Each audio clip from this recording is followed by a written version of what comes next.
వి gold trusted gold buyers. మీరు తాకట్టు పెట్టిన బంగారాన్ని విడిపించి ఈ రోజు ఉన్న మార్కెట్ ధరకు కొనబడును.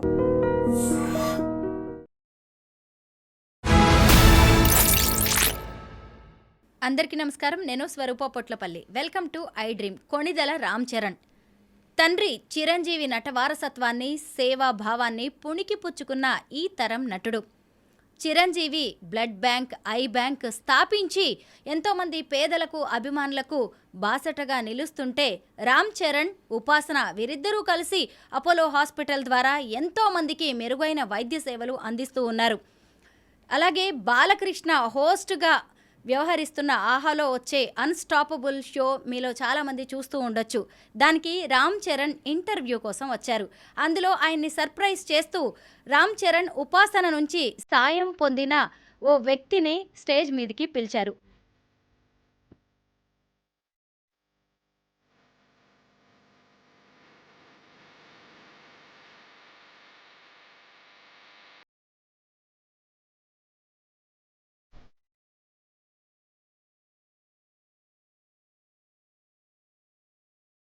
రామ్ చరణ్ గారు, ఉపాసన గారు నాకు మెరుగైన వైద్య సేవలు అందించారు.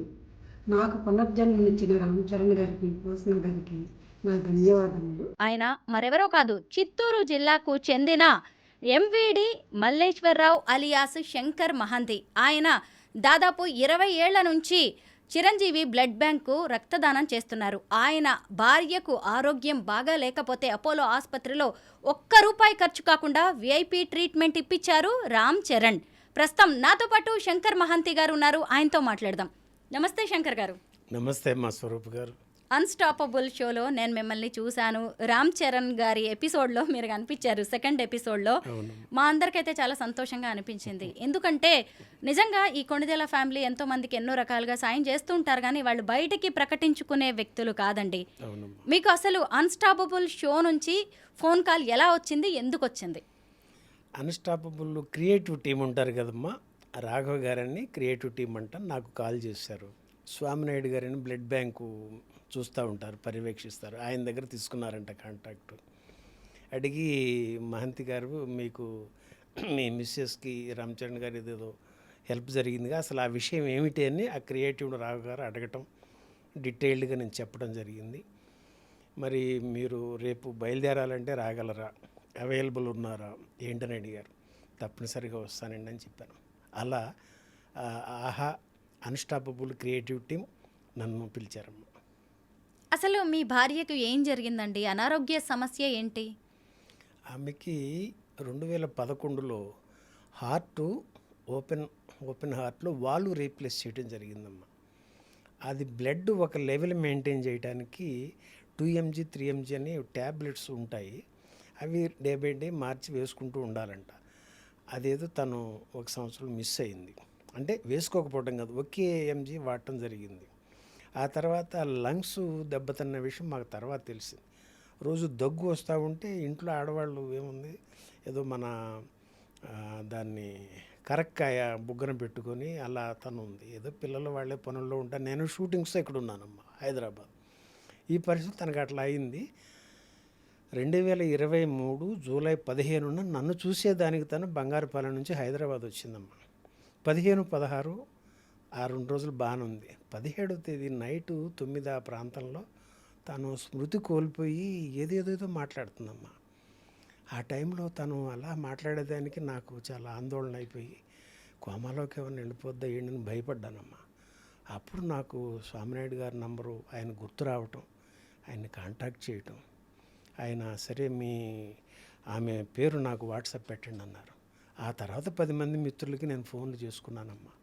కృష్ణానగర్లో ఉంటున్నా, పెద్ద వర్షం, రోడ్లన్నీ మునిగిపోయినాయి. అంబులెన్స్ వచ్చింది, తను ఎక్కించుకొని తీసుకెళ్ళా. అపోలోకి తీసుకెళ్ళారు. వెళ్ళిన తర్వాత అక్కడ రిసెప్షన్లో పేరంటే ఎం వెంకటదుర్గ అని చెప్పాను. మీరా రండి అని చెప్పి, బెడ్ రెడీగా ఉందమ్మా, డాక్టర్స్ రెడీగా ఉన్నారు, ట్రీట్మెంట్ బిగిన్ చేశారు. సరే, నాకు దీనిలో ఉన్న అమౌంట్ ఏదో కట్టాల్సి ఉంటుందని వాళ్ళు ఎంత అంటారని నేను టెన్షన్లో ఉన్నానమ్మా. 1 గంట తర్వాత వాళ్ళు 24 అవర్స్ వరకు మేము చెప్పలేమన్నారమ్మా. ఇక ఆ రాత్రి అంతా అలాగే ఉన్నాం. ఆ తెల్లారి స్పెషలిస్ట్ వచ్చారు, చూశారు, 48 అవర్స్ వరకు చెప్పలేమన్నారమ్మా. ఇలా జరుగుతూ ఉంది. దానికి ఏంటంటే ఈ 3 రకాలుగా వాళ్ళు రీప్లేస్ చేసిన హార్ట్కు సంబంధించి, లంగ్ ఫెయిల్ అయింది, కాఫ్ అనేది అందుకని, తర్వాత ఈ ట్యాబ్లెట్ ఏదో మిస్ అయ్యి దాని నుంచి బ్లడ్ అంతా పలచబడిపోయి మన సిరంజి పెట్టగానే ఆ చుట్టూ బ్లాక్ అయిపోతుందమ్మా స్కిన్ మీద. దీంతో ఒకదాని కాంబినేషన్స్ ఒకటైపోతే దానికి ఎఫెక్ట్ కదా, దీనికి కాకపోతే దీనికి ఎఫెక్ట్ కదా, ఇలా క్రిటికల్ అయిపోయిందమ్మా తన హెల్త్. అందువల్ల ప్రతిరోజు ఒక స్పెషలిస్ట్ వచ్చి చూసేవాళ్ళు. మాకు ఈఎంపీ ట్రీట్మెంట్ జరుగుతూ ఉందమ్మా. అయితే నా పరిస్థితి ఏంటంటే అప్పటికి 2 కరోనాలు, 20, 21, 22 సార్ అలా నడిచింది. 23 ఏమి వచ్చారు.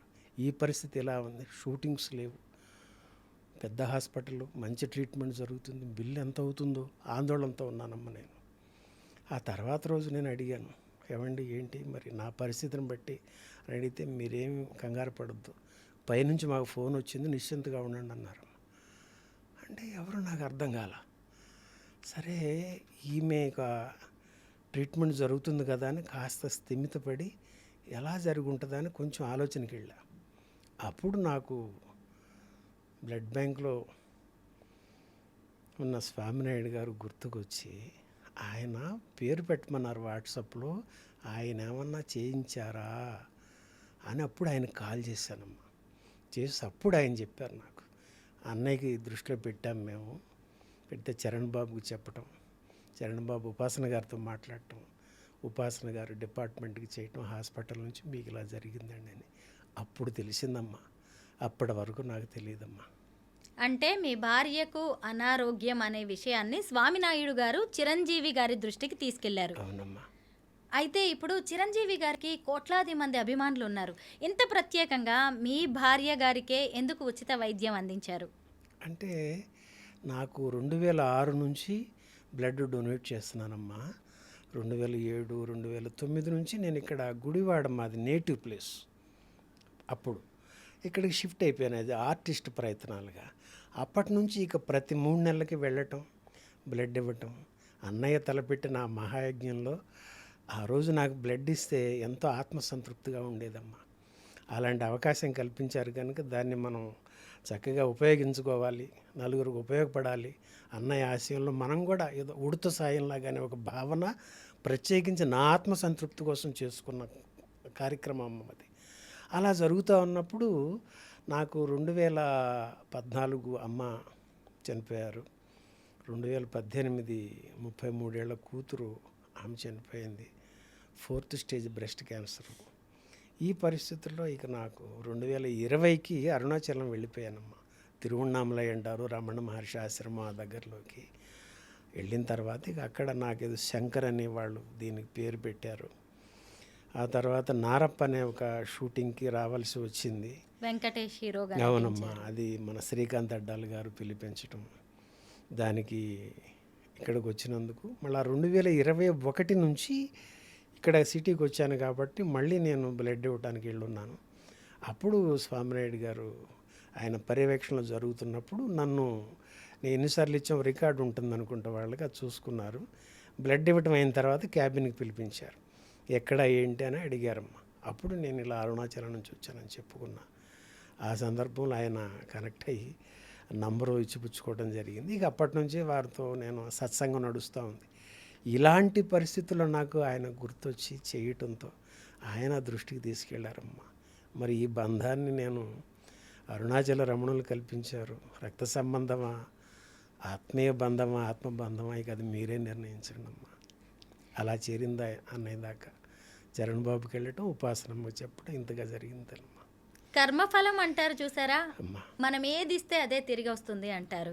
మీరు ఏదో చిరంజీవి గారి బ్లడ్ బ్యాంకు లేదంటే తోటి వాళ్ళకి నా రక్తం ఉపయోగపడాలి అని ఒక సదుద్దేశంతో మీరు రక్తదానం చేసి ఉంటారు. కానీ అది ఈ రూపంలో మీకు తిరిగి వస్తుందని ఎప్పుడూ ఊహించి ఉండరు. అవునమ్మా, ఎందుకంటే నా ఆత్మసంతృప్తి కోసం ఇచ్చానే కానీ, అంటే అంతటి యజ్ఞం తలపెట్టిన అన్నయ్య ప్రోగ్రాంలో నా వంతుగా ఉడత సాయంగా చేసి ఆత్మసంతృప్తి పొందేవాడిని. ఇప్పుడు మీరు చెబుతుంటే మరి అది నిజమే కదమ్మా. 26 ఏళ్ళు అయింది ఇప్పటికే ఆయన బ్లడ్ బ్యాంక్ స్థాపించి 1998లో. ఇంకా అంటే 2 దశాబ్దాలు దాటింది, 3 దశాబ్దాలకి దగ్గరలో ఉంది బ్లడ్ బ్యాంక్ స్థాపించి. ఆయన రక్తదానం అలాగే ఐ బ్యాంక్ కూడా ఉంది. వేలాది మంది, లక్షలాది మంది రక్తం దానం చేస్తున్నారు, ఎంతో మందికి ఉపయోగపడుతూ ఉంది. అయితే మీకేమనిపిస్తూ ఉంటుంది చిరంజీవి చేస్తున్న ఈ చారిటీ సేవలు చూస్తుంటే? అన్నయ్య కారణ జన్ముడమ్మా చిరంజీవి గారు. ఆయన ఒక నటరాజ అంశ, లేకపోతే ఆ నాట్య భంగిమలు ఏంటమ్మా, యువతకి ఒక ఉత్సాహాన్ని ఇవ్వచ్చు, కానీ దానిలో ఎంత ఉంటుంది. నటరాజ అంశ లేకుండా నాట్యం ఎవరూ చేయలేరు. అలాంటి కారణ జన్ముడు అన్నయ్య.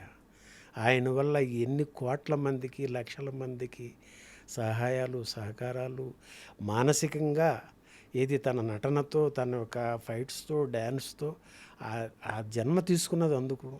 ఈ రకంగా మానవతా సహాయాలు, నేత్రదానాలు, అమ్మ మరి కరోనా టైంలో చేసినవి, ఆక్సిజన్ సిలిండర్స్, ఇవే అవ్వా ఒకటి అంటానికి ఏది ఎప్పుడు అవసరమో అప్పుడు ఆ బోళా శంకరుడికి తెలుసమ్మా, చేసుకుంటూ పోతారమ్మా ఆయన.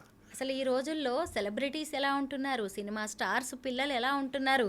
ఇక్కడ రామ్ చరణ్ గురించి కూడా మనం చాలా గొప్పగా చెప్పుకోవాలండి. ఎందుకంటే తండ్రి దగ్గర నుంచి యాక్టింగ్ స్కిల్స్ నేర్చుకున్నాడు, సేవా భావాన్ని అలవర్చుకున్నాడు, అసలు ఎంత ఒబీడియంట్గా ఉంటాడో. సరే, ఆయనంటే ఆ ఇంటి అబ్బాయి, కానీ ఆ ఇంటికి వచ్చిన ఉపాసన కూడా ముందు నుంచి కూడా ఆమెకి సేవా గుణం చాలా ఎక్కువ. అయితే వాళ్ళిద్దరి దగ్గర నుంచి కూడా మీకు ఇంత సాయం అందింది, పైగా అన్స్టాపబుల్లో ఆ రోజు రామ్ చరణ్ని కలవగానే ఆయన వచ్చేసి మిమ్మల్ని గట్టిగా హగ్ చేసుకున్నారు. ఎందుకంటే బాలకృష్ణ గారు చెప్పే వరకు కూడా సర్ప్రైజింగ్ గెస్ట్ ఒకరు వస్తున్నారు మీ బ్లడ్ బ్యాంక్ నుంచి, మీ నుంచి సాయం పొందిన వాళ్ళు అనేది ఆయనకి అప్పటికే తెలియదు. ఏమనిపించింది ఒకేసారి రామ్ చరణ్ వచ్చేసి మిమ్మల్ని హగ్ చేసుకొని స్టేజ్ మీద మిమ్మల్ని మీరు చెప్తున్నది వింటుంటే? గుండె నిండిపోయిందమ్మా.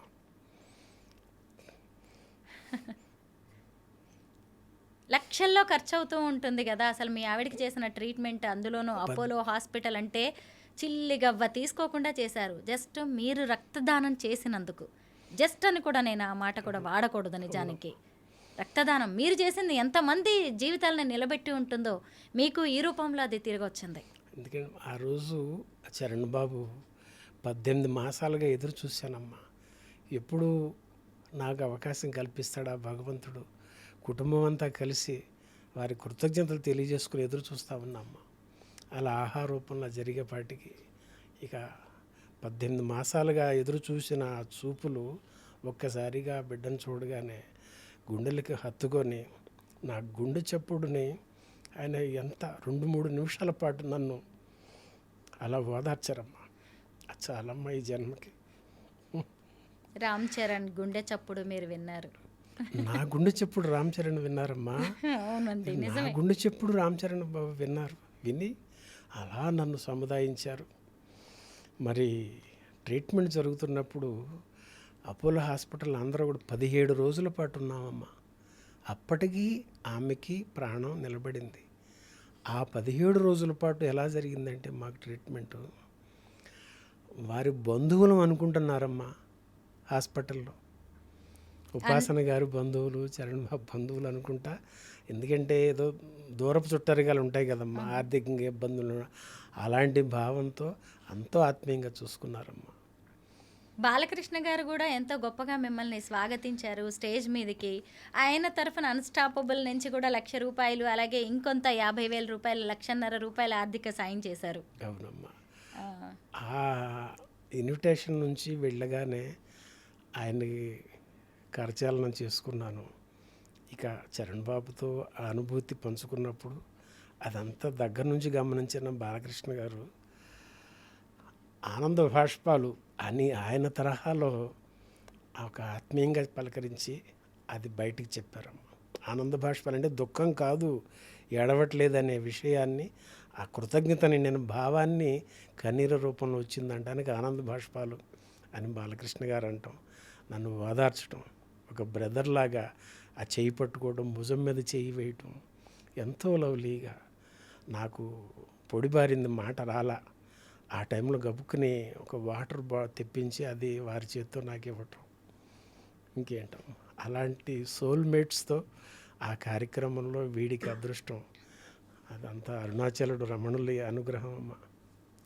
శంకర్ గారు మీరు ఒక సీనియర్ నటులు. ఇప్పటి వరకు ఏ ఏ సినిమాల్లో యాక్ట్ చేశారు? అంటే ఏవేవో చేసుకొచ్చానమ్మా. ఫస్ట్ భీమిలి కబడ్డీ జట్టు అని అదొకటి చేశాను. అదొక ఫాదర్ క్యారెక్టర్ అది. తర్వాత ఒక national award winner Nandi Narasimha అని ఆయన ఒక 2 సినిమాలు, లజ్జా అని ఒక మూవీ, బుడ్డారెడ్డిపల్లి బ్రేకింగ్ న్యూస్ అని ఒక మూవీ వాటిలో చేయించారు. ఆ తర్వాత ఇంకా చెప్పుకునేంతగా ఏమీ లేక తర్వాత మదరు, కూతురు ఇవన్నీ జరిగి మళ్ళా నేను నారప్పతో ఇక్కడికి 2021కి వచ్చినట్టు అయిందమ్మా. అక్కడి నుంచి నాకు దసరా అని శ్రీకాంత్ వదిలి గారు నానిగారి హీరోగా అందులో క్యారెక్టర్ పెట్టారు. 4 సీన్స్ చేయించారు. అది జనంలోకి వెళ్ళింది. ఈ ఇండస్ట్రీ డైరెక్షన్ డిపార్ట్మెంట్స్ అందరికీ తెలియటం, దాంతో కాల్స్ రావటం. అలాగే విశ్వక్సేన్ హీరోగా డెబ్యూ డైరెక్టర్ విద్యాధర్ గారు గామి మూవీ చేశారమ్మా. దానిలో కూడా విశ్వక్సేన్ చిన్నప్పుడు లేడీ గెటప్తో ఉండడంతో తనని సేవ్ చేసే తాత క్యారెక్టర్గా చేయించారు. అది కూడా జనంలోకి వెళ్ళింది. ఆ తర్వాత ఇప్పుడు మిస్టర్ రెడ్డి అని ఒక మూవీ చేస్తాను, డబ్బింగ్ కూడా చెప్పేశా.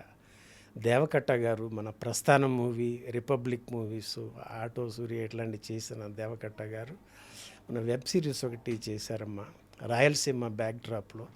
దానిలో ఒక మెయిన్ లీడ్ పెట్టి ఫ్యాక్షనిస్ట్గా చేయించారు. అది టెలికాస్ట్ అయితే మన డబ్బింగ్ లాస్ట్ ఆగస్ట్లో చెప్పడం జరిగిందమ్మా. అప్పుడు దేవకట్ట గారు అన్నారు, ఇది మీ కెరీర్కి యాడ్ అవుతుందండి అని. మరి అంతటి ఆయన నుంచి ఆ మాట వస్తే అదొక ప్రశంసే కదమ్మా.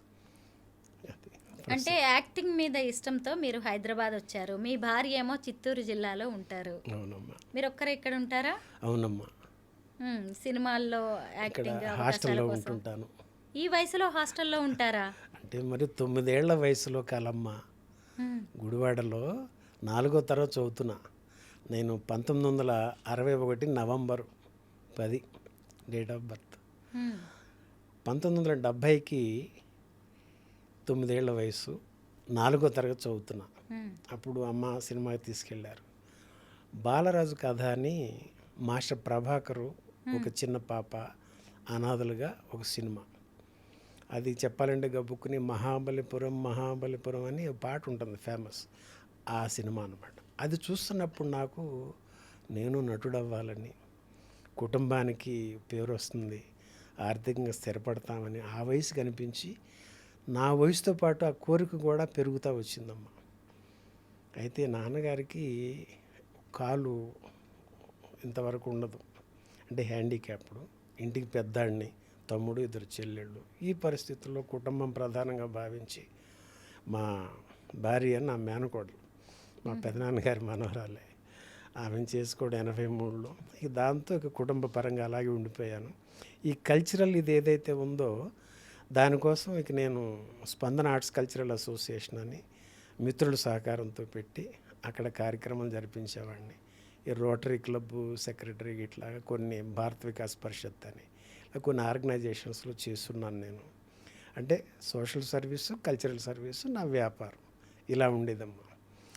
2003వ సంవత్సరం నాకు 42 ఏళ్ల వయసు, నాన్నగారు కాలం చేశారు. అక్కడ చిన్న సీడ్ పడింది. ఎక్కడికి నేను పరుగులు పెడుతున్నాను, ఏం చేస్తున్నాను, ఇంతే కదా అని ఒక చిన్న ఆలోచన కలిగింది.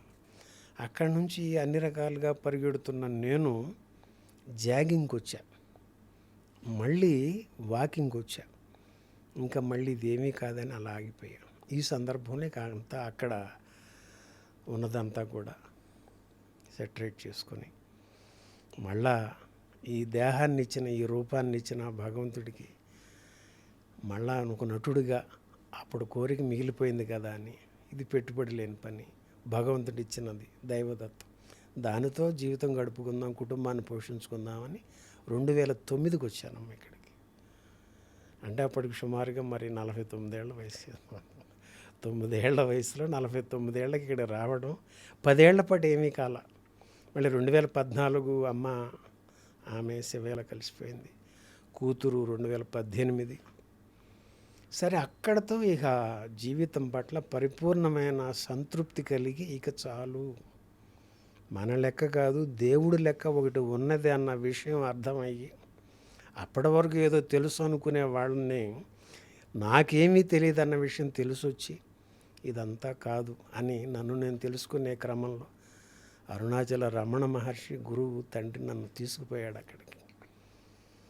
అక్కడ నుంచి మళ్ళీ వీడికి ఏదో చిన్న పెండింగ్ ఉండిపోయింది కదా ఈ పిచ్చాడికి అని 59 ఏళ్ల వయసుకి వెంకటేష్ బాబుతో నారప్పలో కాంబినేషన్ పెట్టారమ్మ. ఇక అప్పటి నుంచి మళ్ళీ ఇలా జరుగుతుంది.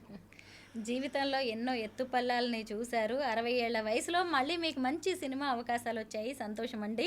అయితే చాలామంది రక్తదానం అంటే భయపడుతూ ఉంటారు. అమ్మో ఎందుకు ఇవ్వాలి, మనం ఇంత కష్టపడి మన శరీరంలోంచి రక్తం ఇవ్వడం ఏంటి అని. ఈరోజు కూడా పెద్దగా అవగాహన ఉండదు, ఉన్నవాళ్ళు కూడా ఇవ్వడానికి ఇష్టపడరు. మీరేం చెప్తారు రక్తదానం గురించి? రక్తదానం అంటే 2 విషయాలు ఉన్నాయమ్మ ఇక్కడ.